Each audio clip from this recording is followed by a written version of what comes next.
तर आज सकाळी-सकाळी असं झालं का दोघंही बाहेर पडलो कारण दूध आलेलं नव्हतं कारण ते दादा विसरून गेले दूध टाकण्याचं. तर आधी दूध घ्यायला गेलो. तिथूनच नंतर मग फुलांच्या मार्केटला गेलो आणि बघा इतकी छान फुलं आणि अगदी फ्रेश फुलं मिळणार होती. आज पौर्णिमा होती.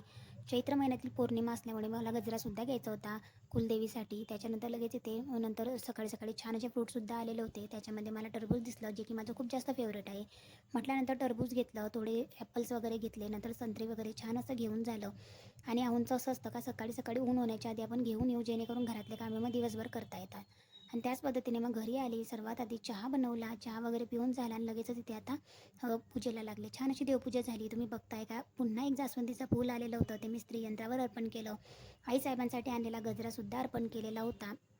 आणि नंतर दिवसभराचं जे काही सेवा वगैरे होत्या त्यासुद्धा झाल्या आणि पुन्हा इथे संध्याकाळी प्रदोष काळामध्ये सत्यनारायण जे काही पूजन असतं आज पौर्णिमेला आपण करत असतो तर सत्यनारायणचं पूजन केलं, छान अशी पोथी वगैरे वाचली, आरती केली आणि दिवाळीत आता लास्टवालं एकच कॅन्डल माझ्याकडे अवेलेबल होतं सो ते सुद्धा मी लावून घेतलं आणि छान वाटतं ज्या दिवशी आपण सत्यनारायणाची पूजा करतो आणि अगदी प्रसन्न वाटतं घराचं वातावरण. असा होता आजचा दिवस.